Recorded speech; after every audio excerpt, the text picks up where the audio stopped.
Hello, Karen. It is so wonderful to see you. I am sad actually for our listeners who haven't heard the conversation that we've been having for an hour and 15 minutes before this, but that's what friendship is, friends. And it's okay because we're going to make this work in an 8-minute pod. And yes, it's just wonderful to see your beautiful face. Oh my gosh, Katie. It is a miracle as always to see your gorgeous face. And listeners, I know you, if you don't know Katie, I know you feel like you know her. And you just need to know that A, she's luminous, and B, she is the best hype woman you will ever have in your entire life. I mean, Oh, no, thanks, it's Karen. true. Oh, I Oh my so gosh. appreciate that. I mean, you are also an incredible hype woman. And I get so amped. Like, people can't see me right now. I'm in a hotel in the peninsula south of San Francisco with like a lot of things behind me. Hopefully, there's no underwear bras, but you know what? Whatever. I'm just going to provide a show for our YouTube watchers. But like, but I get so excited when my friends are doing things that are just like so spectacular. So I'm pumping my arms for those of you who can't see me. Anyway, I'm like tear something in my shoulder, but yeah, I'm fine. Right. Injury. Oh my gosh. No, same. I also get really excited. Oh my God. You know what the arms made me think of? I saw the director of Wicked on something, Oh, and he was talking about how he had them sing their songs in real time. oh, like you mean like it wasn't dubbed? Is that what you mean? Or like, Yeah, I don't know if that's what made it onto the like I don't oh, I think that's I have to research this. Don't nobody cancel me for this, but like yeah, so like when you see them flipping around and what he's like, it just sounded better and more authentic. So they had like a piano on the set playing the score and they were all singing in real time oh, that's in so the scenes. cool. I love that. That's what Oh that my gosh. arm reminded That's me of. that's amazing. It also made it probably brought them into the moment so much better. Yeah, exactly. They Like they just were like like felt that out. thinking, yeah, just belt it.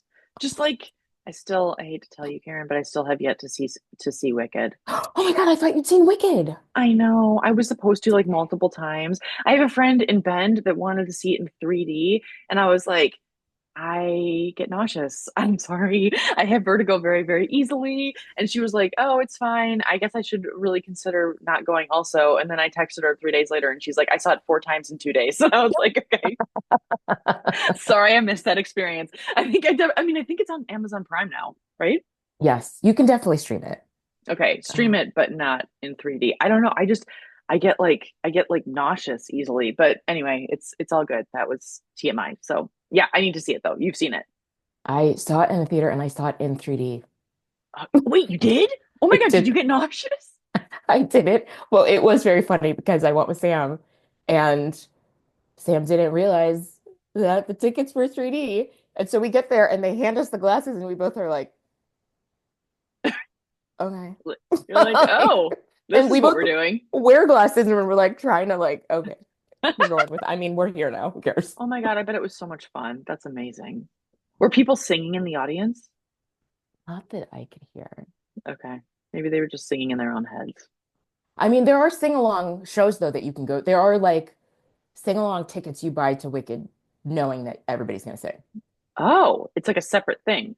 Yes. Yeah. Oh, I did not know that. That's so interesting. Wow. That's awesome. That's so awesome.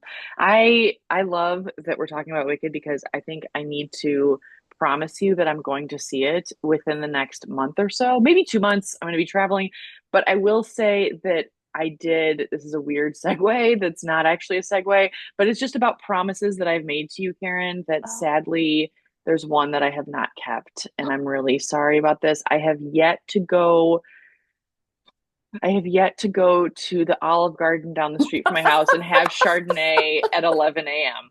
I have not done that yet. I have passed it multiple times because it's right next to my Trader Joe's. And so I have no excuses except that it's 11 a.m. to go to get Chard. But you know what? I mean, yeah, your face is like, and what's the excuse? I know. Exactly. So yeah, I know I promised to do that at the end of 2024. It will happen, people, and I will report back, but I'm going to keep everybody on the edge of their seats because it has not yet happened. I mean, Katie, when you're there, you're family. Really, just Why remember. wouldn't I want to be there and share a breadstick with my family member slash server? Yes. Oh my God. Whew. Okay, I know we only have 4 minutes and 52 seconds, Good Lord. so let's dive in because I think your topic, as always, is honestly brilliant. So let's do it. Okay, well, this actually is a good segue in the sense that like I recently had a conversation with somebody about Wicked. And like, I mean, I had just seen it and I was just like hot, like flying, haha, no pun intended, about it, right? I just loved it so much. I went into it not knowing very much, saw it in 3D, and this person was just like, oh yeah, I'm not seeing that because Ariana Grande and Cynthia Erivo are homewreckers. Uh, okay. And okay, you know What? what? Oh, You have the right to like I don't this person might listen to the pod. I no tea, no shade on you. We had this conversation and I was like, okay, interesting. As I have got, especially as I've gotten older, I say this a lot, am able to separate someone's art from who they are as a human. hmm. Because we have found out way too much about the celebrities in their lives, and many of them are full-on terrible people. You wouldn't be able to consume any kind of media anywhere if you really invested any energy into whether or not you think somebody's great as a person. Yeah. So the theme is like, can you separate art from an artist, like an experience from the person you had the experience with? Like, what's your take? This is tough, Karen. Like this is so hard, honestly. I always think that you are such an evolved human being, and in this conversation especially, I think that's amazing. I mean, I have no problems with the people in Wicked. And I will say that there are, I mean, we're basically talking somewhat about cancel culture also. It's Yes. like this is I think I had a party in December, and someone at the party was talking about how they really wanted to dance to R. Kelly's Ignition later Oh, on. ma'am. So Mm-mm. here we go. So I was like, so a couple of my friends were standing there and they're like, "Are we allowed to dance to R. Kelly songs?" Okay, so you're saying no. Okay, I just so but here's the contradicting thing. myself. So right, so here's the thing. So like, so one of my friends was like, "I don't know. I just love that song. Like I know all the words, but I know it's not good, but it kind of makes me want to dance." And then another friend standing next to her was like, "Well, do you believe in Hitler?" And it Oh was God, like, and she like went there. no. And I was like, "Believe Oh, in Hitler?" I don't think she, oh yeah, no, she like went dark. And she was like, "Yeah, I think that we shouldn't be doing stuff like that because that's how bad R. Kelly is." And I was like, okay, like let's have some more champagne. Like I was like, I mean, I was trying to keep it light. Like there was like a piano player playing. It was like, and so here's the thing. So like, I think the other night I was starting to think about this, and I think we did play it. I think we did, mm. Karen, which makes me a bad person. And so like, but I think I'm hoping that the person who said the Hitler comment wasn't there at that point. But I don't know for sure. But here's the thing. It's like R. Kelly, are you allowed to listen to his music? Michael Jackson, are you allowed to listen to his stuff? Sacha Baron Cohen, I will say this came up recently. So, if all of you have not heard Rebel Wilson talk about Sacha Baron Cohen on Armchair Expert, which is a podcast, it is rough. It is really Oh, rough. And she wrote a book about her life, and that's a big part of it. And it's been vetted by legal and all of it. Anyway, this is getting too deep, but like, whoa. And so Sacha Baron Cohen recently came out with a movie with Kate Blanchett, who I love, who doesn't love Kate Blanchett, and it's on Apple or Amazon or something. And I started watching it and I was like, Tyler, I have to turn this off. mm. And so he was like, okay. He's like, I get it. And I was like, because I had told him about the detail, which I won't talk about on the pod. But so yeah, I don't know, Karen. Like I meant some big rambling thing about celebrities, but like it's tough. I mean, okay, what are your feelings about R. Kelly? It sounds like you were like, absolutely not. You know, exactly. It's so funny after I give this long, flowery speech about separation, you say R. Kelly, and I immediately am like, cut. No. And I feel like, okay, let's draw. I mean, R. Kelly, what is interesting about him? I mean, I'm a Chicagoan, so there's also that. Like, I went and I spent a day at the R. Kelly trial when I was a reporter. Oh my God. Oh my gosh. Yeah. Okay. That's a level that I did not realize you had in terms of that closeness. Holy Oh my shit. God. Yeah. And it was only one day. And of course, it was a day they played the tape in court. And I was like, oh, our time's up. It's okay. We're Timer, just you gonna be keep quiet. going per Just usual. oh my gosh, I can't get it to stop. Stop. Okay, anyway. Yeah, no, I want to bleach my whole brain. I will say R. Kelly, I can't. I will say I can't do it. After that flower speech, I was at a birthday party, um, full of black folks. DJ was killing it. He put R. Kelly on, and I thought people were about to attack him. Oh, Like that, I don't even, it may have been Ignition, it may have been Step in the Name of It. It was like the first four notes played, and it was like people just started screaming, no! It was oh like, my gosh, yeah, really? yeah, no, I really, I was like afraid for this man's life. And he was like, whoa, whoa, whoa, okay, okay, okay, okay, right? Like, with Okay, literally hands up, like, I'll okay, never I'll never do it again. I'm so sorry for all of humanity that I played it. Oh my God, I feel awful. Okay, keep going. I mean, we really let him know very quickly that crowd was not having it with R. Kelly, and I feel like that's what I'm gonna agree with. I cannot separate. Also, how many of R. Kelly's songs are about the crimes he's accused of? Yeah, that's real. That's real. That's Ugh. real. Oof, oof. Okay, so with the exception of R. Kelly, so like, so one of the things I love the idea also of like we all have experiences in our lives that are have not been so great, and sometimes that experience is associated with a place or a song or a scent or a restaurant or that's a place, but like it's just interesting because like sometimes when that song comes on you're like oh fuck no like I have to change it immediately like especially if it's R. Kelly. I'm just kidding, but like the whole thing is like but like how do we separate that? Is it possible to separate that? You had mentioned before we press record that you have a good example of that, which I love. Yes, and I don't know where this comes from for me because I definitely have had issues in the past, yes, associating a place with a person or a time or whatever. And then that feeling goes away over time. But I moved to Indianapolis in 2023, was there for 13 months for a very specific purpose with a person, and things didn't go the way that we intended them to go. And I still have very fond memories about living in Indy. I really liked living there. And That's I feel very amazing. fondly toward it, right? Like I loved our house, I loved our neighborhood. I loved, shout out to you, Hotel Tango, this distillery we went to all the time. Like I just I still have really positive feelings about Indy. The art museum we belong to, like I'm able to separate for whatever reason, I am able to separate my experience of that place as being positive from an experience that overall didn't end well, y'all. It did not. How do you do that, Karen? Like do you see that because it's like this is such a like an incredible thing that you're able to do that. Because I think some people really are like, oh, I'm never stepping fucking foot in this place again, or I'm never listening to that song again, or I'm never eating this certain meal because so and so made it again. Or, I mean, Mhm. is there a way that I mean, in terms of separating, do you just see them as two different things? Or like, what do you actually, like, what helps you with that? As you're talking, I'm realizing part of it might be that like for me it really wasn't unpleasant until the end. I see. Like Okay. I have 12 months of very positive memories, and then that last month of just, the hell mouth opened. So I feel like that's part of it.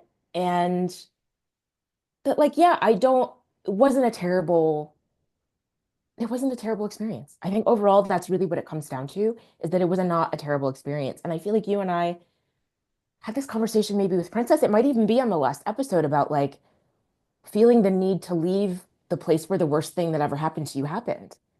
Or maybe I was talking to Hmm. Aaron about that actually. I don't know. I had this conversation recently, and that's not how I feel about Indy. That was not the Hmm. worst thing. I mean, that fucking last month sucked really, really bad.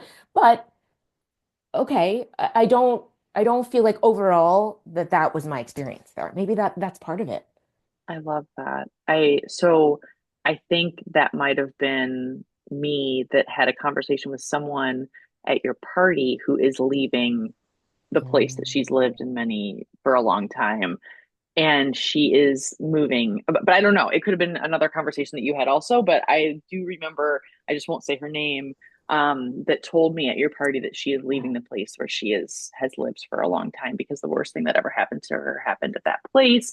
and she wants to start fresh. I mean, this is not to say that these feelings are not okay. Of course, Oh obviously, we're not no. the ones to prescribe any like right or wrong to anyone, but I do think it's just really, really interesting because it's like, oof, like I just, it's, sometimes like it's sometimes I think it can be instinctual to run away from the thing that hurt you the most, or run away from something that is attached to the thing that hurt you the most, or run away from the thing that like just doesn't make you feel good. And like there's nothing wrong with that, but I think that what you're saying is like there are good things too. Like it's interesting because like in terms of a relationship, like I was listening to someone recently talk about their relationship with their partner, and they were like, if we ever split up, like this person was saying they hope that they would focus on the fact that like it worked for a while, like it worked for a while and then it didn't, and there it's like I think it's so instinctual to focus on just the negative because that's like the most like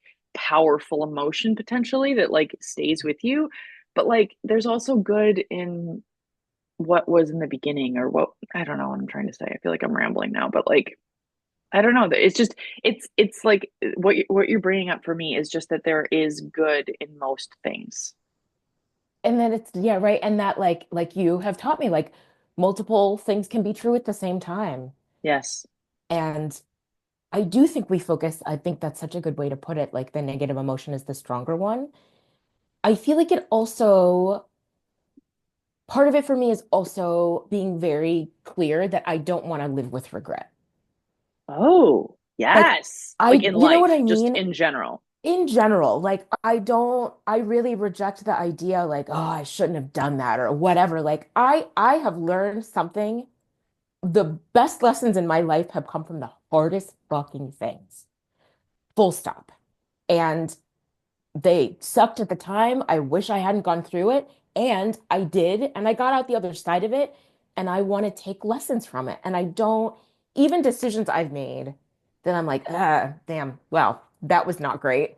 Okay. But Hmm. what did I learn from it? What can I gain from it? Hmm. Because I just don't, I feel like regret is just this thing that's so heavy that it is a choice to carry that with you. Ooh, mic drop, mic drop. Karen Hawkins, mic drop. Yes, I mean this is, but like legit. Yes, I mean honestly, ditto, ditto, ditto, ditto. I also don't believe in living Mhm. with regret. I don't. Like, what is the point? It's already Right. past. Like, it's like, what is that doing for you? It is like what you just mimed is like a cloak on your back that you're carrying. It's like one of those like lead, like instead of your back, but those things when you go and you get x-rays at the dentist and they put that lead like like thing on your chest. It's like you are carrying that shit with you and it gets heavier over time. Ooh, yes. I mean, Oh that's my my gosh. experience. Gets heavier and your mind just like goes, it's like a figure eight of just like reliving it. And oh yeah, I just would rather not. And Yeah. I also feel like I would rather have had an experience than not. Like, okay, well that sucked, but like I got to do this thing or I got to experience this thing or I will never wonder what it would have been like. Mm, Oh yeah, that. now I know. Now you know. Now you know. Oh my God, my friends, oh my God, we're so over.